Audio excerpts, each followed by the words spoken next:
산책만 해도 심장마비를 겪었는지 알 수 있나요?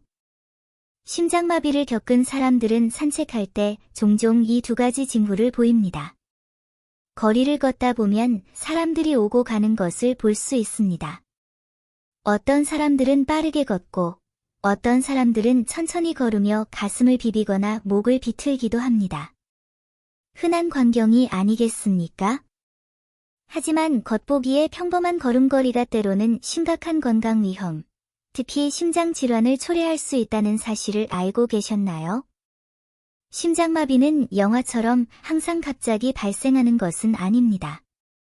때로는 아주 조용하게 일상의 발걸음 속에 숨어 있기도 합니다. 많은 사람들이 규칙적으로 걷는 것이 심장을 강화할 수 있다고 착각하며 격렬한 운동만이 심장질환을 유발할 수 있다고 생각합니다. 하지만 걷는 행위 자체가 심장질환의 근본적인 원인을 밝혀낼 수 있는 경우도 있습니다. 특히 운동을 많이 하지 않고 걷기 운동을 할 때 답답하거나 피곤하거나 걷기 힘들다고 느끼는 사람들은 더욱 그렇습니다. 이러한 사람들은 걷기 운동을 주의 깊게 관찰해야 합니다.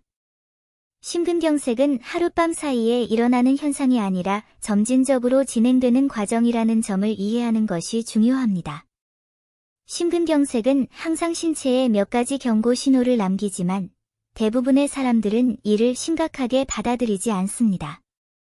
심장마비의 첫 번째 경고 신호, 걷는 동안 점점 더 답답함을 느낀다. 걸을 때, 특히 속도가 빨라질수록 가슴이 답답하고 때로는 숨을 고르기 위해 멈춰야 할 정도로 답답함을 느끼는 것은 단순한 피로가 아닙니다. 이는 심장으로 가는 혈액 공급이 부족하다는 신호일 수 있습니다. 의학적으로는 관상동맥 심장질환으로 인한 운동성 협심증의 증상일 수 있습니다. 심장이 활동량을 충족하기 위해 더 많은 혈액을 필요로 하지만 충분한 혈액을 공급하지 못하면 심장 근육이 불평하기 시작합니다. 가슴 답답함을 느낀다고 해서 모두 심장마비를 일으키는 것은 아니지만 많은 심장마비의 경우 이러한 과정이 선행됩니다. 더욱이 이러한 답답함은 갑자기 발생하는 것이 아니라 특정 활동 수준에 도달할 때마다 반복됩니다. 다시 말해 수백 미터를 걷다 보면 가슴이 답답하고 더 이상 걸을 수 없게 됩니다. 잠시 멈추면 오히려 불편함이 해소됩니다. 이러한 활동 유도, 휴식으로 완화 패턴은 매우 일반적입니다. 두 번째 유형의 숨겨진 신호, 걷는 동안 통증이 가슴이 아닌 어깨와 목에 느껴집니다. 더 미묘한 증상은 통증이 가슴이 아니라 어깨, 목, 심지어 팔에 위치한다는 것입니다. 많은 사람들이 이 방사통을 심각하게 여기지 않고 단지 경추 문제나 오십견의 악화로만 생각합니다. 사실 심장을 둘러싼 신경분포는 가슴에만 집중되어 있지 않습니다. 심장의 신호는 신경망을 통해 왼쪽 어깨, 턱, 목, 심지어 등까지 신체의 다른 부위로 전달됩니다. 따라서 어떤 사람들은 갑자기 심한 목 통증, 어깨에 날카로운 통증, 심지어 걸을 때 왼손에 묵직한 느낌을 느낄 수 있습니다. 이런 사람들은 심장에 대해 생각하지 않고 멈춰서서 왼손을 문지릅니다. 만약 이와 함께 가벼운 가슴 통증이나 발한이 동반된다면 문제를 간과해서는 안 됩니다. 국가심혈관센터가 발표한 2023년 심혈관 건강 및 질병 보고서에 따르면 우리나라의 관상동맥 심장질환 환자는 이미 1,100만 명을 넘어섰고 급성 심근경색 신규 환자 수는 매년 100만 명에 가까워 사망률이 여전히 높습니다. 더욱 우려스러운 것은 심근경색의 조기 증상 인지율이 여전히 낮다는 점입니다. 60% 이상의 환자가 질병 발병 전에 다양한 정도의 불편함을 경험하지만 증상이 경미하거나 특이한 위치에 있기 때문에 이러한 증상을 간과하는 경우가 많아 적절한 치료 시기를 놓치는 경우가 많습니다. 임상에서는 무증상 심근허혈이라는 질환이 있는데 이는 환자가 신체 검사나 심장 부하 검사 중에 심전도 이상 소변만 발견하고 그 외에는 거의 증상을 느끼지 못하는 경우입니다.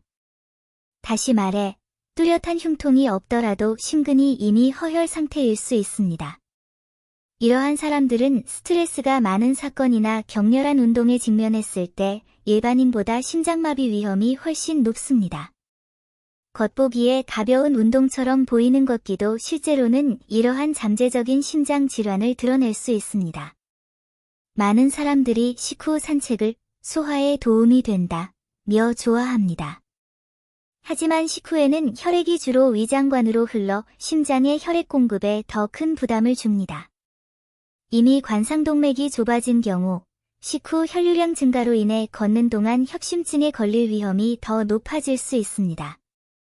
특히 추운 날씨에는 혈관이 수축하는 경향이 있어 심장에 가해지는 부담이 더욱 커져 실외에서 걷는 것이 위험한 활동이 될 수 있습니다.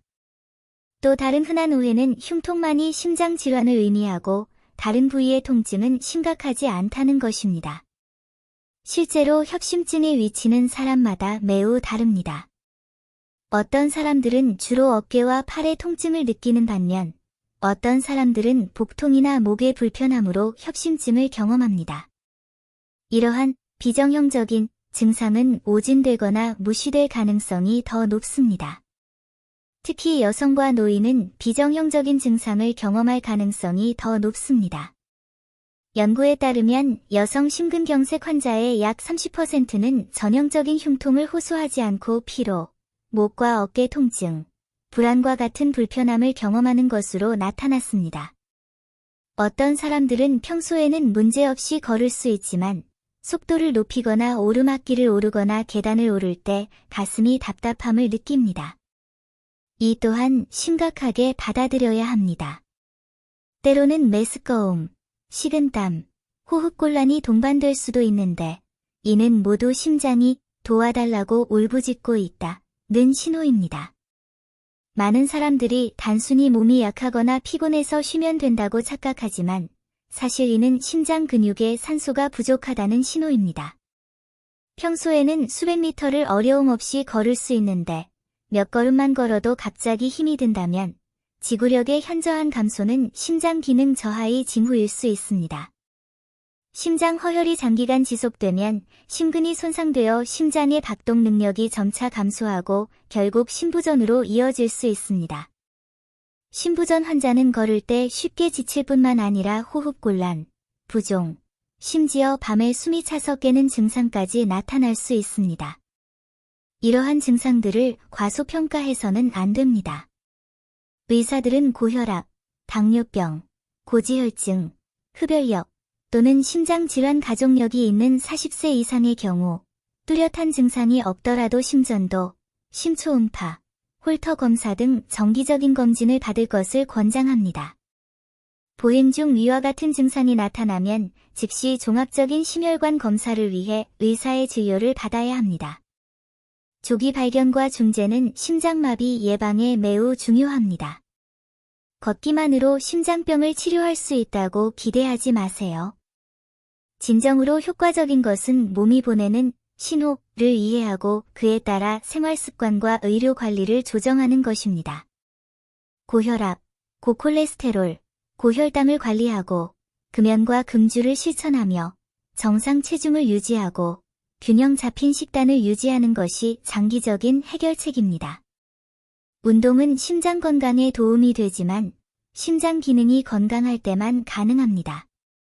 운동 지구력이 떨어지거나 불편함을 느낀다면 절대 무리하지 마세요. 걷기는 문제를 드러낼 수 있으며 심지어 마지막 경고일 수도 있습니다.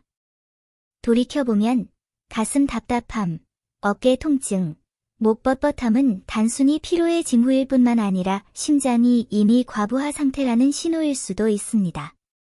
심장마비는 결코 갑작스럽게 찾아오는 것이 아닙니다.